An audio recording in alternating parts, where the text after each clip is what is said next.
उत्तर प्रदेश विधानसभा नेता प्रतिपक्ष राम गोविंद चौधरी ने आरोप लगाया कि सरकार तानाशाह हो गई है और उसके सारे अंग भी तानाशाह हो गए हैं। जिस तरीके से आजमगढ़ में एक दिन पूरे उनकी पार्टी के विधायकों का अपमान हुआ, वह मामले को विधानसभा में उठाएंगे। उन्होंने कहा कि सरकार लोकतंत्र के चारों स्तंभों को कैद खाने में रखना चाहती है। यह भी आरोप लगाया कि दिल्ली में जिस प्रकार से खूनी लाठीचार्ज किया गया, उसको देखकर अंग्रेजी हुकूमत भी सहम जाती है। किसानों के आंदोलन को बदनाम करने के लिए सरकार ने यही कुचक्र रचा है।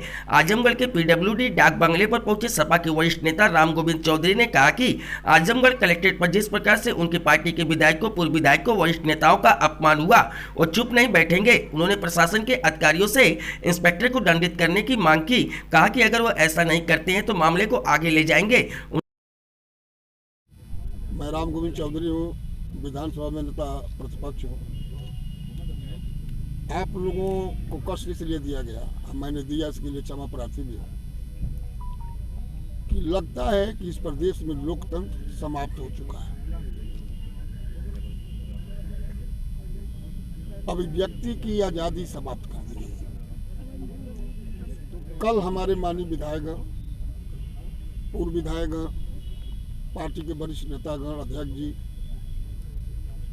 माननीय जिलाधिकारी से मिलने जा रहे थे जन समस्याओं को लेकर।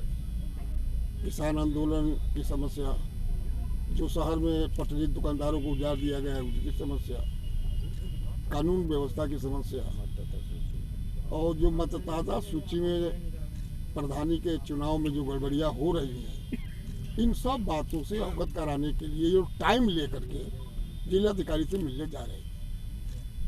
हमारे एक बहुत ही कर्मठ, ईमानदार और शालीन विधायक है आलमबदी साहब, आप लोग जानते हो। उनको पैर में कठिनाई है तो थोड़ा दूसरे रास्ते से जाने लगे, तो यहाँ के इंस्पेक्टर महोदय ने गेट बंद कर दिया। सारे हमारे माननीय विधायकगण, अध्यक्ष जी लोगों ने कहा कि भाई वो विधायक हैं, वो चलने में असमर्थ है, इससे भी चल ले। और तो कोई हो, धक्का दे दिया।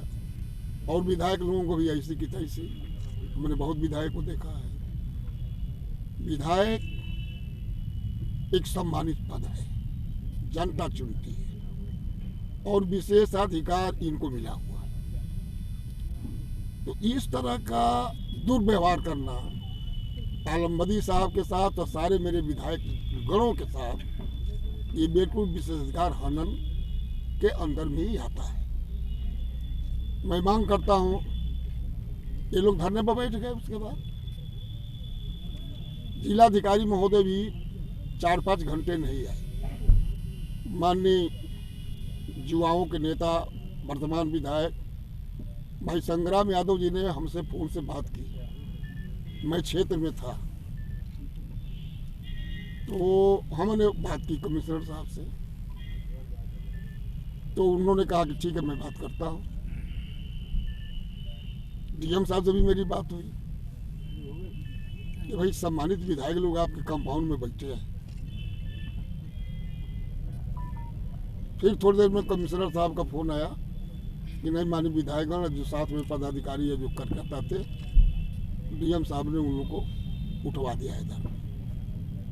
धरना उठवा देना काफी नहीं है। जो अधिकारी, पुलिस अधिकारी इस तरह का जो व्यवहार माननीय विधायकगणों के साथ किया है, ये निंदनीय है, असहनीय है और लोकतंत्र में लोक लाज और मर्यादा के विरुद्ध में।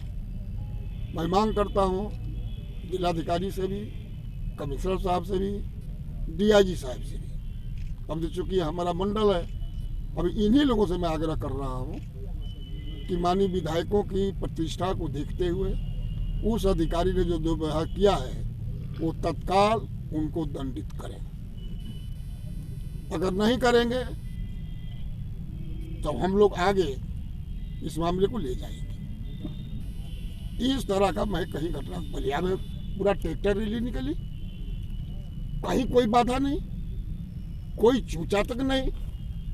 और ये देश की तीसरी आजादी की लड़ाई है। एक लड़ाई हमारे पुरखों ने लड़ी, फांसी पर चढ़े, गोली खाए, घर फूंके गए, देश को आजाद कराई और देश में लोकतांत्रिक व्यवस्था कायम हुई। लोकतंत्र के 4 स्तंभ माने गए हैं: विधायिका, कार्यपालिका, न्यायपालिका और बाद में आप लोगों को जोड़ा गया पत्रकारिता। वर्तमान सरकार